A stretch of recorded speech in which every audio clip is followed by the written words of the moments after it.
Cabinet secretary ہیں، سب سے important, بلکہ دوسری تیسری امپورٹنٹ پوزیشن ہے شہباز شریف کی گورنمنٹ میں، اور وہ ابھی ریٹائر ہونے والے ہیں، وہ ان کے کیبنٹ سیکرٹری ہیں۔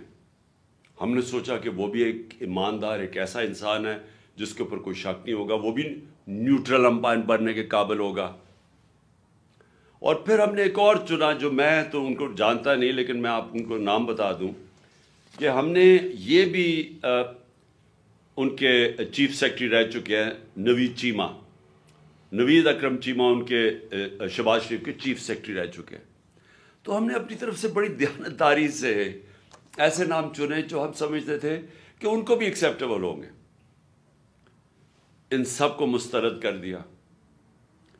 جس آدمی کا نام لیا وہ ہے محسن نقوی۔ اب میں محسن نقوی کے آنے سے پہلے میں آپ کو بتاؤں پختونخوا میں کیا ہوا۔ ہمیں جے یو آئی نے نام دیا اعظم خان۔ اعظم خان ایک بہت رسپیکٹیبل انسان ہے پختونخوا کے اندر۔ آپ کو پتا ہمارے جے یو آئی کے ساتھ بڑے اختلافات ہیں، لیکن کیونکہ انہوں نے ہماری پارٹی 2/3 اکثریت لے کے بیٹھی ہوئی ہے، کے پی میں بیٹھی ہوئی تھی، لیکن کیونکہ انہوں نے ایک صحیح نام دیا ہم نے تسلیم کر لیا، اور وہ آج وہاں کے کیئر ٹیکر چیف منسٹر بن گئے۔ لیکن یہاں دیکھیں کیا ہوتا ہے، محسن نقوی جن کو انہوں نے اور الیکشن کمیشن نے منتخب کیا ہے، میں سب سے پہلے تو الیکشن کمیشن، میں یہ آپ سب کے سامنے پہلے کہہ چکا ہوں، میں پھر کہنا چاہتا ہوں، میں نے اتنی بددیانت دار الیکشن کمیشن اپنی زندگی میں نہیں دیکھی۔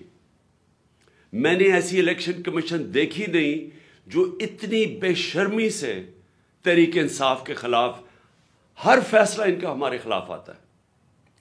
ہر باری ہم عدالت میں جاتے ہیں، یہ ہمارے خلاف فیصلہ کرتے ہیں، ہم عدالت میں جاتے ہیں اور عدالتیں ان کے فیصلے کو اوورٹرن کرتی ہے، کہ کہنے کا مطلب کہ انہوں نے غلط فیصلہ کیا ہمارے خلاف۔ یہ 8 یا 9 دفعہ ہو چکا ہے۔ اس کے علاوہ انہوں نے جو توشہ خانہ کا کیس کیا ہے، جو انہوں نے فورن فنڈنگ کیس یہ ہے کہ انہوں نے جو اناؤنسمنٹ کی کہ کیا فورن فنڈنگ تھی، وہ اس کو چینج بھی کیا، پروہیبٹڈ فنڈنگ۔ اس کے بعد وہ اناؤنس کر کے جو پبلک ریلیز کی، اس کے بعد ایک پیراگراف ایڈ کر دیا جس کا کوئی تعلق ہی نہیں ہے اس سے، کہ جی عمران خان نے کوئی فنڈنگ میں غلطی کی ہے۔ یہ سارے عدالت میں کیسز ہیں، اور وہ جو توشہ خانہ کا کیس ہے وہ اتنا بڑا مذاق ہے، اور اس کا سب سے بڑا مذاق اس طرح اڑا کہ لاہور ہائی کورٹ نے جب کہا کہ ہم ساروں کے جتنے بھی پیچھے پرائم منسٹر رہ چکے ہیں، ہمیں ان کی ڈیٹیلز دیں ان کے توشہ خانہ کی، کہ کیا کیا ان کو کس قسم کے ان کو گفٹس ملی۔ تو یہ گورنمنٹ جس نے میری ساری انفارمیشن دی تھی توشہ خانہ کی، وہ ادھر جا کے کہتی ہے، وہی گورنمنٹ لاہور ہائی کورٹ میں، کہ جی یہ سیکرٹ ہے، یہ ہم بتا نہیں سکتے، ہم باقیوں کے کیسز نہیں بتا سکتے کہ باقیوں کو توشہ خانہ میں کیا ملا۔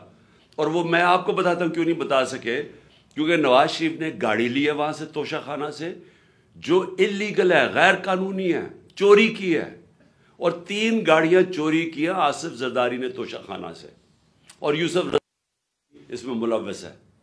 تو اس لیے وہ کہتے جی ہم باقیوں کا نہیں بتا سکتے، تو صرف عمران خان کے لیے سیکرٹ نہیں ہے، باقیوں سب کے لیے سیکرٹ۔ تو میں صرف بتانا چاہتا ہوں کہ یہ الیکشن کمیشن جس طرح کی اس کی حرکتیں ہیں اس ملک میں، ہم نے کبھی ایسی الیکشن کمیشن نہیں دیکھی۔ ابھی کراچی کا جو الیکشن کروایا ہے، شرم آنی چاہیے کہ آپ نے اس کو الیکشن بھی کہتے ہیں۔ ہمارا ڈسکا میں الیکشن ہوا، 22 سیٹوں کے اوپر، صرف 22 پولنگ سٹیشنز کے اوپر ریٹرننگ آفیسر نے اس کے اوپر کوئی آبجیکشن کی کہ ان پہ پھر پولنگ ہونی چاہیے، اس نے سارا الیکشن کھول دیا جو تقریباً 400 پولنگ سٹیشنز کا تھا۔ تو یہ اس کی ہسٹری ہے۔ اب یہ ذرا میں آپ کو محسن نقوی کا بتانا چاہتا ہوں، یہ آدمی کون ہے۔ سب سے پہلے جو رجیم چینج ہمارے خلاف ہوئی، جب یہ پوری سازش ہو رہی تھی، تو ہمارے پاس میں تب گورنمنٹ میں تھا، تو مجھے آئی بی کی باقاعدہ رپورٹس آتی تھی کہ جو سب سے ایک آدمی نے سب سے زیادہ کوشش کی ہماری حکومت گرانے کی، اس کا نام محسن نقوی تھا۔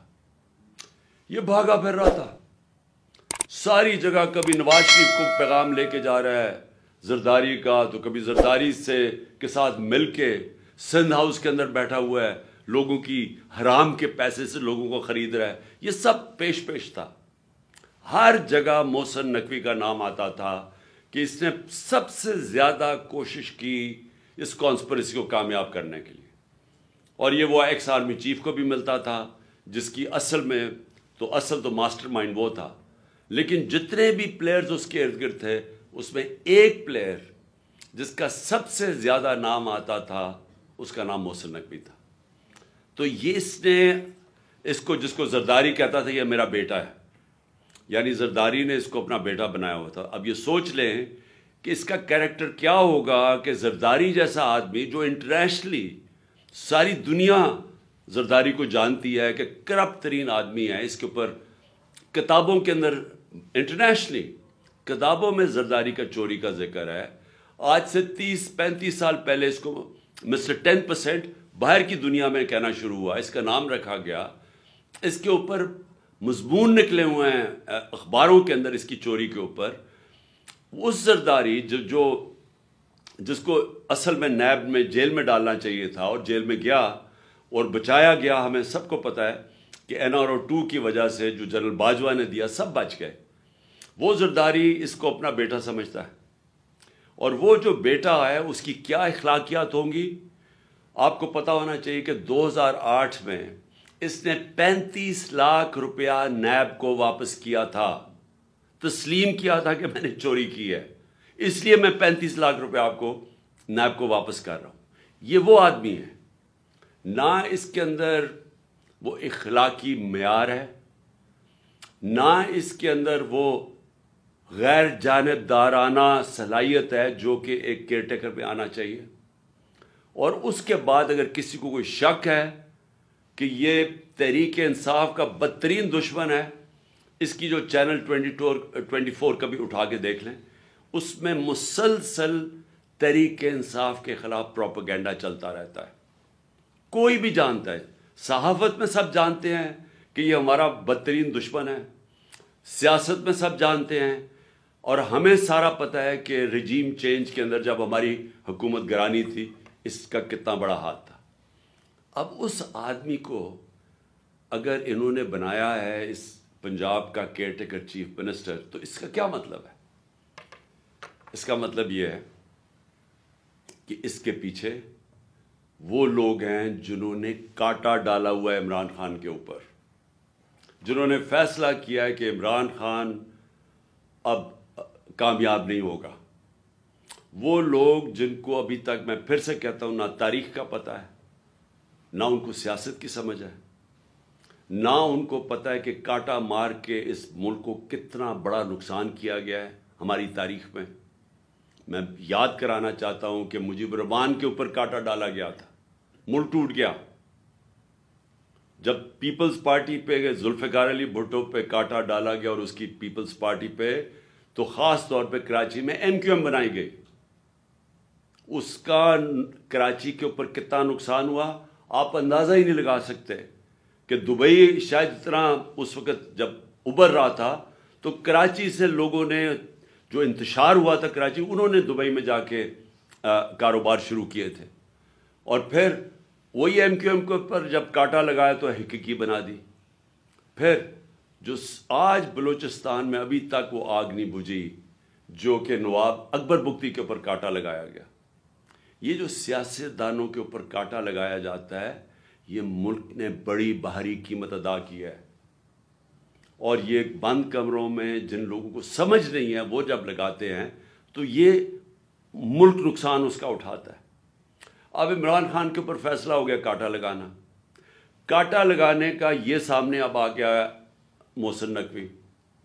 محسن نقوی نے اب کرنا کیا ہے، یہ میں ابھی آپ کے سامنے پیشن گوئی کر رہا ہوں، کیونکہ یہ اتنے بیوقوف لوگ ہیں جو یہ کرتے ہیں کہ ان کو یہ نہیں پتا کہ ساروں کو ان کے پلان کا پتہ چل جاتا ہے پہلے سے کہ یہ کیا کرنے جا رہے ہیں. یہ کیا کرنے جا رہے ہیں، یہ پہلے یہ اب آ گیا محسن نقوی. یہ اب وہ سارے وہ لوگوں کو لے کے آئے گا، پولیس والوں کو اور بیوروکریٹس کو جو ہمارے سخت مخالف ہے، جن لوگوں کو یہاں پاور دی جائے گی بیوروکریسی میں اور پولیس میں، جن کا ون پوائنٹ ایجنڈا ہوگا کہ تحریک انصاف کو اب کیسے دبا رہا ہے۔ سارا پولنگ سٹیشن الیکشن کا سٹاف ہوگا، وہ چن چن کے لگایا جائے گا کہ دھاندلی کیسے دھاندلی کر کے تحریک انصاف کو ہرانا ہے۔ ان کو خوف آیا ہوا ہے، پتہ ہے ان کو کہ اس وقت تحریک انصاف کی مقبولیت پاکستان میں کیا ہے، اور ان کو پتہ ہے کہ یہ الیکشن کے ذریعے اب ہمیں ہرا نہیں سکتے، اس لیے الیکشن کروانا نہیں چاہتے، الیکشن کو ڈیلے کرتے رہیں گے، اور کوشش ان کی اب تک یہی رہی ہے کہ کسی نہ کسی طرح اس کو ڈیلے کریں۔ لیکن اگر جب بھی الیکشن ہوگا تو انہوں نے، جب سارے امپائر بھی اپنے ہوں گے، سٹاف بھی اپنا ہوگا، ہر چیز، الیکشن کمیشن تو پہلے ان کی ہے، تو جب یہ پورا، جب تک جیت نہیں سکیں گے یہ الیکشن نہیں ہونے دیں گے، اور کیسز ہوں گے، عمران خان کو ڈسکوالیفائی کرو، اس کو جیل میں ڈالو، پی ٹی آئی کے لوگوں کو، جو لیڈرز ہیں ان کے اوپر کیسز کرو، ان کو الجھا دو، ورکرز کو پکڑو، اندر ڈالو، ایف آئی آر کرو۔ یہ بالکل جو زرداری کا جو فارمولا سندھ کے اوپر جو کنٹرول کر کے بیٹھا ہوا ہے وہ ایسے ہی ہے۔ کوئی اس کی زرداری کی پبلک میں، یہ ڈرتا ہے پبلک میں جاتے ہوئے۔ اس کی پیپلز پارٹی کی یہ مقبولیت ہے کہ سیلاب کے دنوں میں لوگوں کے سامنے نہیں نکل سکتے تھے اور ابھی بھی نہیں نکل سکتے، لیکن ان کا کام یہ ہے کہ پیسہ چلاؤ، خوف، ہراساں، ایف آئی آر، گنڈوں سے لوگوں کو ڈراؤ، اور پھر کھل کے دھاندلی کرو، اور کوئی ان کو پوچھنے والا نہیں، کیونکہ الیکشن کمشنر ان کے اپنے لوگ بیٹھے ہوئے ہیں۔ تو یہ بھی اب کراچی کا جو جس طرح کا الیکشن کروایا گیا، یہ ان کی کوشش ہے کہ یہ اب سب کچھ کنٹرول کر کے اپنا الیکشن کروائیں گے۔ میں ویسے آپ کو بتا دوں، ہم نے پوری اپنی کوشش کی، ہم نے یہ کوشش کی کہ ہمارا ملک مشکل، جب ہماری گورنمنٹ گرائی گئی تو ہم نے کوشش کی کہ ہم ہر طرح اپنے ملک میں انتشار نہ ہونے دیں۔ ہم نے آئین کے بیچ پہ رہ کے سب کچھ کیا، ہم نے آئین کے بیچ پہ رہ کے اپنی ساری جتنے جلسے جلوس کیے، ہمارے کوئی 65 سے زیادہ جلسے میں نے کیے، اور پاکستان کی تاریخ میں سب سے بڑے جلسے ہوئے، پرامن رہے، کبھی اتنی بڑی پبلک نہیں نکلی، لیکن ہم نے کسی قسم کا انتشار نہیں ہونے دیا۔ 2 دفعہ ہم نے مارچز کی، لانگ مارچ، ایک دفعہ 25 مئی کو انہوں نے ہمارے اوپر شدید ظلم کیا، اور ہمیں ہے کہ اب خوف ہے کہ ابھی وہی لوگوں کو جنہوں نے ظلم کیا تھا ان کو پھر واپس پنجاب میں لے کے آئیں گے۔ انہوں نے ہمارے پہ ظلم کیا، انتشار کیا، اور اگر میں 26 کی صبح کو لانگ مارچ نہ ختم کرتا تو ہم سب کو پتا تھا کہ خون خرابہ ہوگا، اس کی وجہ سے ہم پیچھے ہٹ گئے۔ پھر ہم 26 نومبر کو نکلے، جو ہم پنڈی میں گئے، لاکھوں لوگ تھے۔ اب صرف اور صرف یہ کرنا تھا کہ ہم اسلام آباد کی طرف نکل جاتے تو انتشار شروع ہو جانا تھا، گورنمنٹ سنبھال ہی نہیں سکتی تھی اتنی پبلک کو۔ لیکن ہم نے فیصلہ کیا کہ ہم صرف اپنے آئین اور قانون کے بیچ میں رہیں گے، کوئی انتشار نہ پاکستان میں پھیلے۔ اس کے بعد اپنی گورنمنٹس ہم نے گرائی۔ یہ کبھی بھی نہیں، مجھے بتائیں کوئی پاکستان کی تاریخ میں کسی نے اپنی گورنمنٹس گرائی ہوں؟ یعنی آپ 60% پاکستان میں پاور میں بیٹھے ہوں اور آپ فیصلہ کریں ہم گرائے۔ کیوں گرائی ہم نے؟ کیونکہ میرا یہ ایمان ہے، میری ساری عقل مجھے بتا رہی ہے کہ اگر اس ملک میں صاف اور شفاف الیکشن نہ ہوئے، یہ ملک ادھر جا رہا ہے جو ہم سب کے ہاتھ سے نکل جائے گا۔ مجھے خوف یہ ہے کہ یہ سری لنکا کی طرح یہاں سڑکوں پر انتشار ہوگا، بالکل اس طرف پاکستان جا رہا ہے۔ کبھی پاکستان کی تاریخ میں ایسی معاشی حالات نہیں تھے جو آج ہیں۔ اور معاشی حالات کیوں ہیں؟ کیونکہ ان چوروں کو اوپر بٹھا دیا جو 30 سال سے اس ملک کو لوٹ رہے تھے۔ ان کے 30 سالوں میں پہلے ہندوستان آگے نکلا پاکستان سے، پھر بنگلہ دیش نکلا، تو ان کے پاس تو کبھی بھی وہ صلاحیت نہیں تھی جن لوگوں نے ملک کو پہلے معیشت تباہ کی ہو، کیونکہ بینکرپٹ تھا پاکستان 2018 میں جب ہماری حکومت آئی ہے۔ ادھر سے ہم نے اٹھائی حکومت، اور انہوں نے آتے ساتھ ہی اپنے کیسز معاف کروائے، اربوں روپے کے کرپشن کیسز معاف، گورنمنٹ نیچے لے آئے۔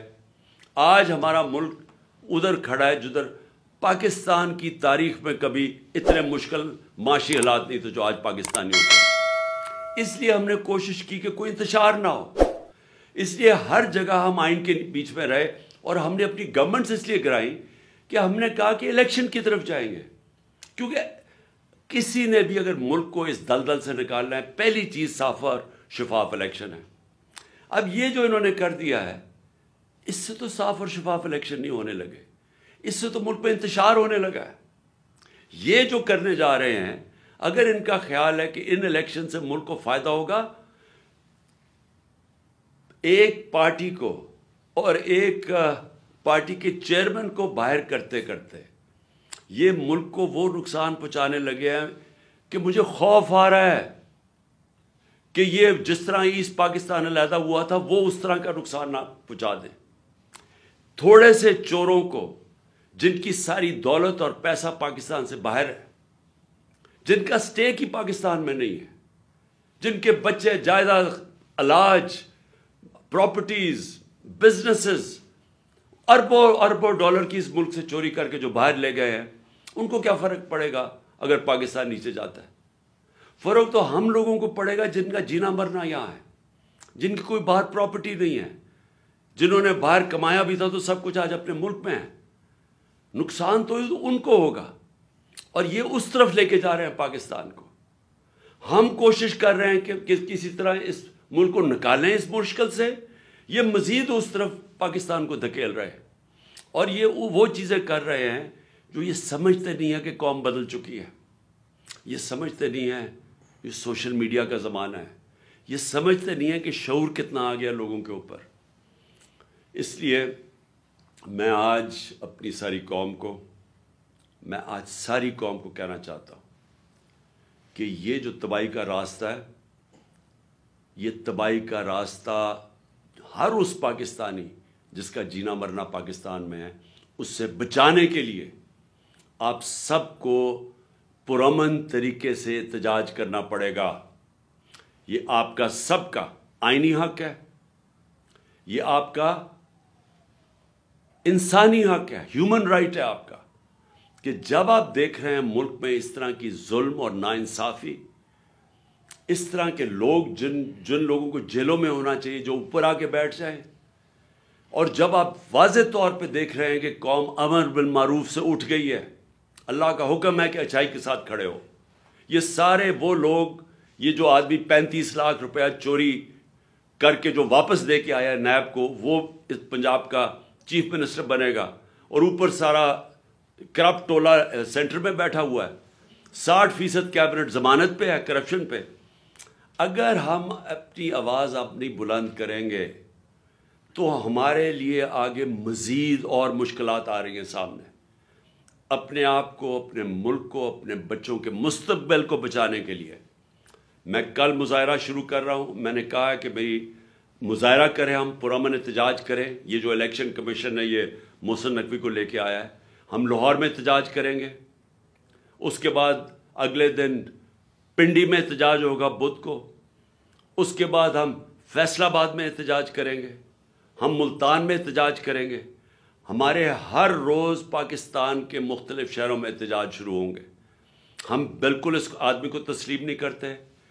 ہم بالکل اس الیکشن کمیشن کو، جس نے اس طرح کے آدمی کو لے کے آیا ہے، ہم الیکشن کمیشن کو ہم سمجھتے ہیں کہ ان سے زیادہ اس ملک کو نقصان کسی نے نہیں پہنچایا جو الیکشن کمیشن پہنچا رہی ہے، اور اس کو چیف منسٹر بنا کے اس سے بھی بڑا نقصان پہنچایا ہے. ہم عدالت میں بھی جا رہے ہیں. ہم سب سے پہلے تو عدالت میں جا کے پوچھیں گے کہ جب گورنر کے واضح طور پہ گورنر کو جب آئین کہتا ہے کہ جیسے ہی جیسی ایک حکومت مستعفی ہوتی ہے، جیسی ہماری اسمبلیز ہم نے ڈیزالو کی، تو 48 گھنٹے کے اندر اس کو ڈیٹ دینی پڑتی ہے کہ کس دن الیکشن ہوگا. ابھی تک نہ گورنر پنجاب نے ڈیٹ دی ہے، نہ گورنر پختونخوا نے ڈیٹ دی ہے الیکشن کی. الیکشن ہونا چاہیے رمضان سے پہلے. اور ہم اب عدالت میں جائیں گے اس چیز کے اوپر بھی کہ ہمیں ڈیٹ چاہیے الیکشن کی، کیونکہ یہ آئین واضح ہے، 90 دن کے اندر الیکشن ہونا چاہیے جب اسمبلیز ڈیزالو ہوتی ہیں، ابھی تک کیوں نہیں ہوئی؟ تو ہم اس کے لیے عدالت میں جا رہے ہیں، اور ہم یہ محسن نقوی کی اپوائنٹمنٹ کے اوپر بھی عدالت میں جا رہے ہیں کہ اگر الیکشن کمیشن نے اسی طرح کا آدمی اپوائنٹ کرنا تھا تو کدھر گئی کہ غیر جانبدار چیف منسٹر ہونا چاہیے تھا کیئر ٹیکر گورنمنٹ کا، اور اس کی بالکل انہوں نے خلاف ورزی کی ہے۔ یہ وہی ایک ایجنڈا چلا آ رہا ہے کہ کسی طرح ریڈ لائن ڈرا کر کے تو کسی طرح عمران خان اور طریق انصاف کو ہٹایا جائے، اور تاکہ کسی نہ کسی طرح یہ چور ایک کراچی کی طرح دھاندلی کر کے پھر سے اس ملک پر مسلط ہو جائے۔ میں پھر سے آپ سب کو دعوت دیتا ہوں، میں آپ کو اس لیے دعوت دے رہا ہوں کہ آپ نے اپنے مستقبل کے لیے نکلنا ہے، یہ بہت ضروری ہے آپ کے لیے۔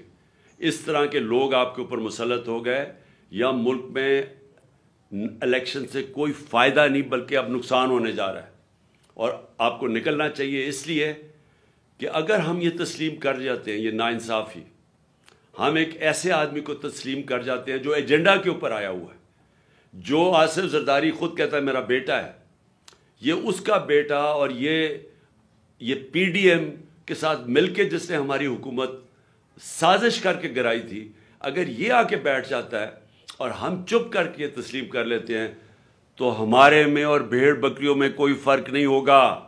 اس لیے آپ سب نے نکلنا ہے کل سے میں انشاءاللہ لاہور نکلیں گے، اور پھر سے میں کہہ رہا ہوں پرسوں ہم پنڈی میں نکلیں گے۔ پاکستان زندہ باد۔